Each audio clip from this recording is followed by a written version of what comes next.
How goes it, everyone? It's Andy from MAO Magic, and today I have the Machine Era wallet from the Machine Era company. This is a machined wallet made out of metal. It's made here in the USA. There are three different finishes. This flat black anodized one, which is made out of 6061 high-grade aluminum. There is a nickel-plated one that has a slightly lighter finish. Finally, there is the brass one that is actually machined out of a piece of brass.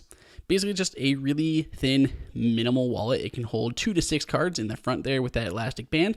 That elastic band is down a little bit so that way it can hold, those smaller amounts of cards. And then on the flip side, you can store a few things here as well. Getting into actual use of the wallet, the first thing I noticed was it doesn't lay flat because of this band. So if you do have it on a table or something like that, the thing will kind of wobble a little bit, which really is not a big deal, but people are making a huge deal about, the camera being on the back of the iPhone, making it wobble ever so slightly. So figure should mention it here as well. As I mentioned before, you can hold 2 to 6 cards easily in this band, even though you probably could stretch it a little bit more if you wanted to. They all slide in very easily. That metal around the edges gives them nice protection. I have had even this coin and the Stratos card in here, and I've had no issues with what I would think to be a little bit more delicate cards because of all the stuff going on inside of them. But as far as actually storing the cards, there should be no damage or anything like that. You won't get those lines on it that you may get from a traditional wallet where the rubber or the leather are going to leave those marks on the cards and possibly have them bend right below the mag strip where you have to get them replaced through your credit card company. So you shouldn't have those issues because they're all very protected inside of this metal and they're not going to bend or anything. You do have this spot on the back, which I find very lovely. It has been extremely handy to be able to put in extra cards or cash, business cards, anything like that on the back.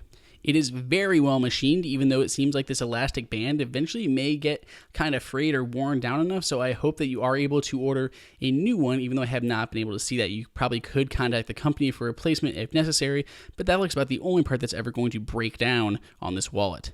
So this one theoretically should never need to be replaced compared to a standard wallet.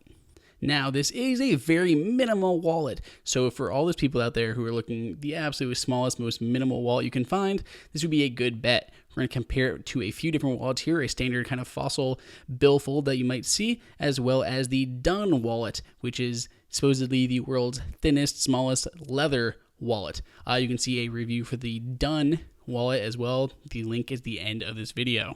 Now, when we're comparing it here, obviously this Dun wallet is very small, very minimal. It is much smaller than the standard fossil wallet. When we compare this here too, it is even smaller than the Dun wallet in several of those different dimensions.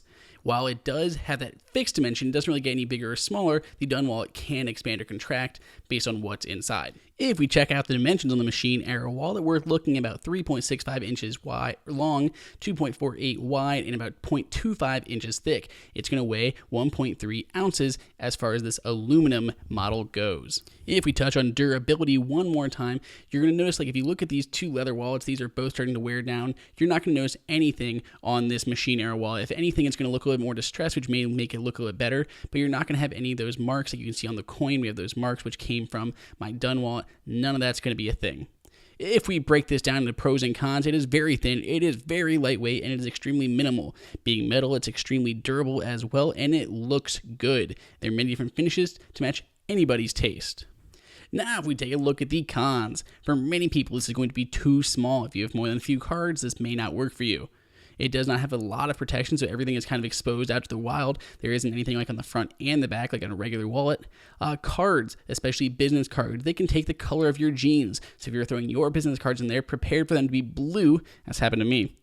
And it is not as soft or comfortable as leather in your back pocket.